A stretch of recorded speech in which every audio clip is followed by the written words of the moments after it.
The doctor's words hit Kimberly like a truck. "Miss Lawson, you have 6 months. Maybe a year at most." She stared at the doctor, her hands shaking. "What do you mean 6 months?" The doctor adjusted her glasses. "Your ovarian reserve is critically low. If you want biological children, you need to get pregnant as soon as possible." Kimberly walked out of that hospital feeling like her entire future had just collapsed. She was 28, single. Her career was finally taking off, and now she had a ticking time bomb inside her body. That weekend, Kimberly made the mistake of going to Shiro restaurant with Grace, her best friend. And guess who she saw? Chris, her ex. The same man who cheated on her 8 months ago and shattered her heart. But that wasn't even the worst part. His new girlfriend Jenny was with him. And she was pregnant. Heavily pregnant. Kimberly watched them laughing, his hand on her belly, looking like the perfect couple. Grace grabbed her arm. "Kim, let's leave." But Kimberly couldn't move. Her mind was racing. Chris was having a baby. Meanwhile, she was running out of time to have one at all. Her phone buzzed. Her mother. Again. "Kimberly, your younger sister just had her second child. When are you giving us grandchildren? You're not getting any younger." Kimberly turned off her phone. The pressure was suffocating her from every direction. 2 weeks later, Grace dragged Kimberly to a charity gala at Nino Hotel. "You need to get out of your apartment," Grace insisted. "You've been depressing yourself for weeks." Kimberly didn't want to be there. She was wearing a dress she'd bought years ago and forcing a smile she didn't feel. Grace introduced her to people she'd forget within minutes. Then Grace brought her to someone different. "Kim, this is Leonard Ross. Leo, this is my best friend Kimberly Lawson." Kimberly looked up at him. Tall, sharp suit, intense eyes. He had that billionaire look, the kind you see in magazines. They shook hands. His grip was firm. "Nice to meet you," Kimberly said automatically. "Likewise." His voice was deep, controlled. They talked for maybe 5 minutes. Work, traffic, the usual small talk. Then his phone rang, and he excused himself. Kimberly thought that was the end of it. She was wrong. 3 days later, Kimberly got a call at work. "Miss Lawson, this is Amanda calling on behalf of Mr. Leonard Ross. He'd like to meet you for coffee to discuss a business proposal." Kimberly assumed he wanted marketing services. She spent 2 hours preparing a presentation. They met at a cafe in Victoria Island. Kimberly had her laptop ready, her pitch prepared. Leo sat down across from her, ordered an espresso, and said something she never expected.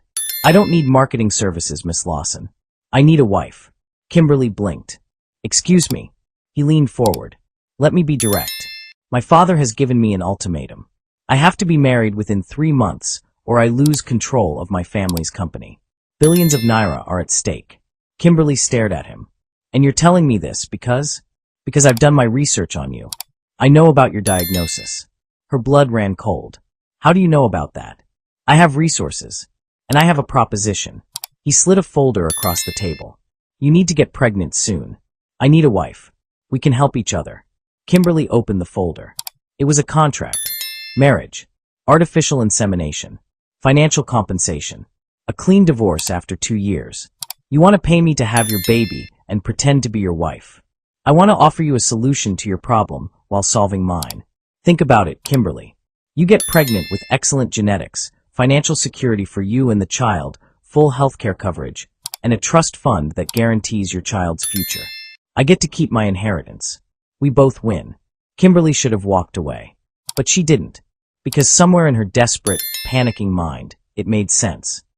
"I need time to think. You have 72 hours. After that, I'll find someone else." Kimberly left that cafe feeling like she'd just stepped into a different reality. For 3 days, Kimberly couldn't think about anything else. Grace thought she'd lost her mind. "Kim, this is insane. You don't marry a stranger for money." "It's not about money," Kimberly argued. "It's about having a child. My only chance. There are other ways. Sperm banks, adoption." "I don't have time, Grace." The doctor was clear. On the 3rd day, Kimberly called Leo. "I'll do it, but I want changes to the contract." They met with lawyers. Kimberly added clauses. Protection for herself. Guarantees for the child. An ironclad agreement that he wouldn't try to take custody. Leo agreed to everything. 1 week later, they stood in a registry office with only Amanda and Grace as witnesses. The official asked if Kimberly took Leonard Ross as her lawfully wedded husband. She said yes. But it didn't feel real. It felt like signing a business contract. Which technically it was. The fertility treatments started immediately. Hormone injections. Doctor's appointments. Monitoring ovulation cycles. It was clinical. Cold. Leo would show up for what was required, and then leave. They barely spoke outside of medical necessities. He lived in his penthouse in Ikoyi. Kimberly stayed in her apartment in Lekki. They were married on paper only. He transferred the first payment into her account. Kimberly stared at the number. More money than she'd ever seen in her life. It should have felt good. Instead, it felt empty. For weeks into the marriage, Kimberly took the pregnancy test. Positive. She called Leo. It worked. There was a pause. That's good news. Yes. Good news. They hung up. Kimberly sat alone in her bathroom, staring at 2 pink lines, feeling more isolated than ever. 6 weeks into her pregnancy, Kimberly walked into work expecting a normal Monday. Instead, she found chaos. Did you hear? Kate rushed up to her. We've been acquired. Some billionaire bought the entire company. Kimberly's stomach dropped. What billionaire? Leonard Ross, the CEO of Ross Industries. Kimberly felt the room spin. No, this couldn't be happening. An hour later, they were all assembled in the conference room. And there he was. Standing at the head of the table, looking every bit the powerful CEO, announcing the acquisition of Tech Hub Solutions. His eyes met Kimberly's for half a second. No expression. Nothing.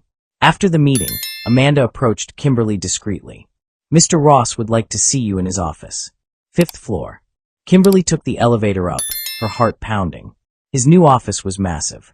Floor-to-ceiling windows overlooking Lagos. You bought my company?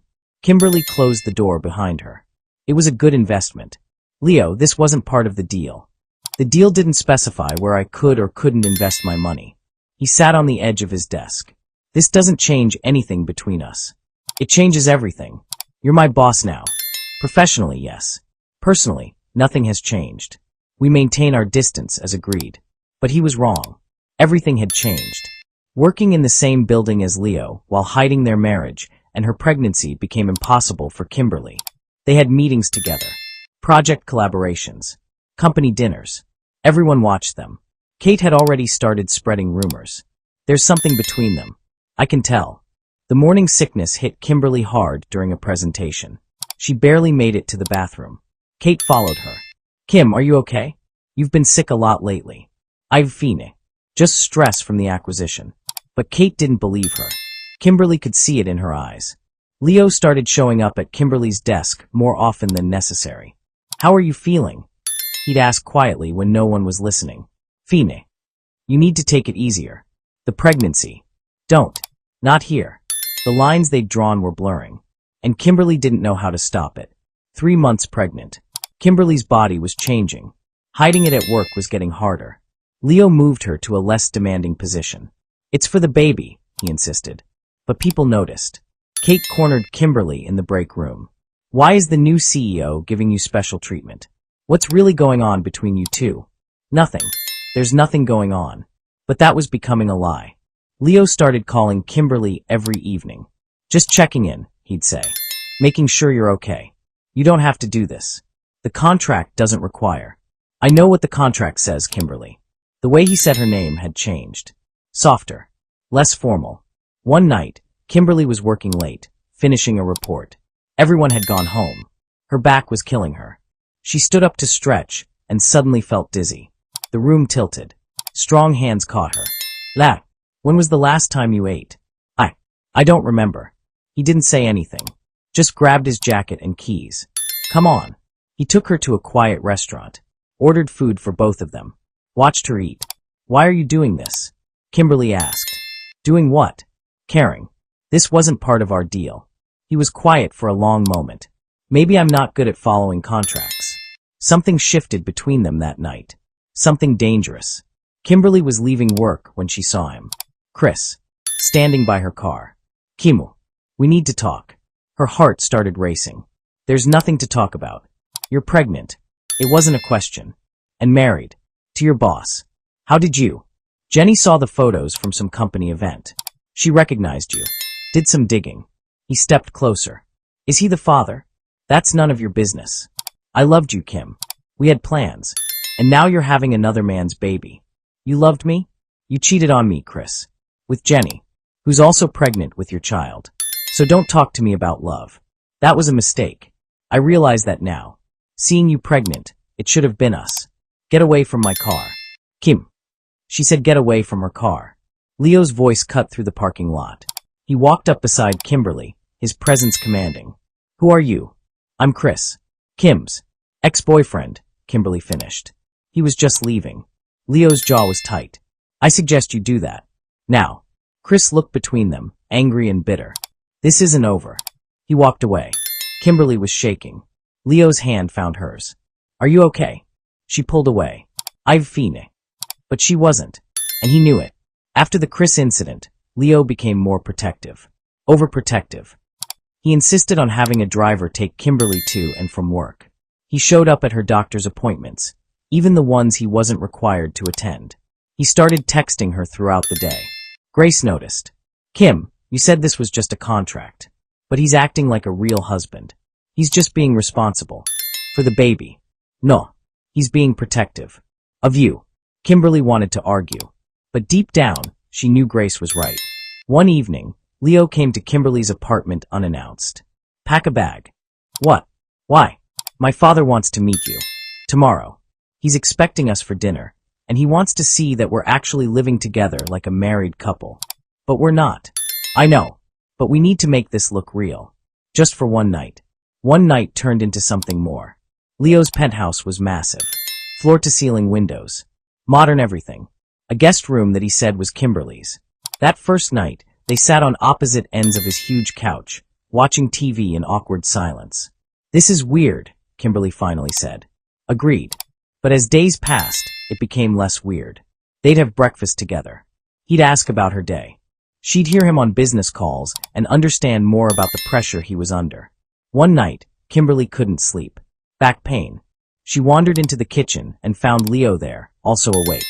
Can't sleep either? He asked. The baby's doing gymnastics. Can I? He gestured toward her belly. Kimberly hesitated, then nodded. He placed his hand on her stomach. Waited. Then the baby kicked. His eyes widened. That's wow. Yeah. Wow. They stood there in his kitchen at 2 in the morning, his hand on her belly, and something passed between them. Something real. 6 months pregnant. Leo's company was hosting a major dinner. Investors. Board members. Important client. Kimberly had to attend as his wife. She wore a maternity dress that actually made her feel beautiful. Leo's eyes when he saw her. Kimberly had never seen him look at her like that before. You look stunning, he said. Thank you. The dinner was going well. Until Chris showed up. Kimberly didn't know how he got in. But suddenly he was there, drunk and angry, shouting across the elegant restaurant. There she is. Kimberly Lawson. Or should I say Mrs. Ross. People were staring. You trapped him, didn't you? Got pregnant to lock down a billionaire. Kimberly froze. Leo stood up immediately. Security. What kind of man are you? Chris continued, stumbling closer. She's manipulating you. This whole pregnancy is a scam. Jenny appeared behind him, crying. She did this to hurt me. She saw I was pregnant and had to upstage me with a rich man's baby. The entire restaurant was watching. Kimberly's face burned with humiliation. And then Leo did something she never expected. He took her hand, pulled her close, and addressed the entire room. Let me make something very clear. Yes, Kimberly is my wife.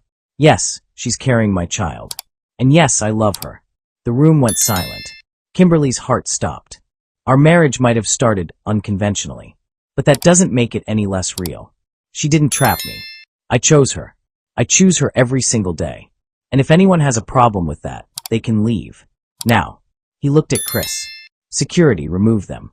Both of them. As security escorted Chris and Jenny out, Leo turned to Kimberly. I'm sorry. I should have told you privately first. Told me what? That I'm in love with you. Kimberly couldn't breathe. Everyone was still watching. She ran. Kimberly made it to the parking lot before Leo caught up to her. Kimberly, wait. Don't. Just don't. Tears were streaming down her face. You said that in there to save face. To make it look good for the investors. Is that really what you think? What else am I supposed to think? We have a contract, Leo. A business arrangement. This wasn't supposed to get complicated. Well, it did. For me, at least. It got complicated the moment I saw you trying to hide your morning sickness during that meeting. When you fell asleep on my couch reading baby books. When you laughed at something stupid I said, and I realized I wanted to hear that sound every day for the rest of my life. Kimberly was crying harder now. You're just saying this because I'm pregnant with your baby. No, he stepped closer. I'm saying this because for the first time in my life, I don't care about the inheritance or the company or any of it. I care about you. And our baby. And building something real. Now, you don't have to say anything. You don't have to feel the same way. But I needed you to know the truth. I'm terrified, Kimberly whispered. Of what? Of believing you. Of letting myself feel this. Chris destroyed me. What if? I'm not Chris. His voice was firm. I'm not perfect. But I'm here. And I'm not going anywhere. Kimberly looked up at him. This man who started as a stranger with a contract. Who became her boss. Who became something more. I think I'm falling in love with you too, she admitted. And it scares me to death. He cupped her face. Then we'll be scared together. And then he kissed her. Their first real kiss. Not for show. Not for contracts. Just them. 2 months later, Kimberly's water broke during a board meeting. Leo drove her to the hospital himself, breaking every speed limit in Lagos. He held her hand through every contraction, never leaving her side. 14 hours of labor. Kimberly screamed. She cried. She threatened him several times. He just kept saying, "You're doing amazing. I'm right here." And then she was born. Leandra. 7 pounds, 3 ounces. Perfect. The nurse placed her in Kimberly's arms. She looked at Leo, who had tears in his eyes. She's beautiful, he whispered. She has your eyes. She has your strength. Grace arrived with flowers. Amanda brought balloons. Even Leo's father Eric came, looking at his granddaughter with unexpected softness. That night, after everyone left, it was just the 3 of them. Leo sat beside Kimberly's hospital bed, holding Leandra, looking terrified and in love at the same time. I don't know how to be a father, he admitted. I don't know how to be a mother. We'll figure it out together. Together. He smiled. I like the sound of that. 6 months after Leandra was born, Kimberly and Leo sat in his study. The original contract was on the desk between them. We should probably deal with this, Kimberly said. Leo picked it up, read through it, then tore it in half. That contract was for 2 strangers making a business deal. We're not strangers anymore. No, we're not. Marry me again, Kimberly. For real this time. No contracts. No conditions. Just because I love you and I want to spend my life with you. Kimberly looked at this man. The billionaire who offered her a deal when she was desperate. Who became her boss, her husband, her partner, the father of her child. Yes, she said. Let's do it right this time. They renewed their vows on a beach in Lekki. Grace stood as maid of honor. Amanda held Leandra during the ceremony. This time, when Kimberly said, "I do," she meant it with everything in her. Sometimes life doesn't go according to plan. Sometimes desperate decisions lead to unexpected happiness. Sometimes a contract becomes a love story. Chris and Jenny were out of the picture. Leo's lawyers made sure of that. Kimberly still worked at the company, but now in a role she designed herself. Leo cut back his hours to spend time with them. They were planning on giving Leandra a sibling. The natural way this time. That contract that started everything sat in a drawer. A reminder of where they began. And how far they'd come. Because sometimes the best relationships start with the most unlikely deals.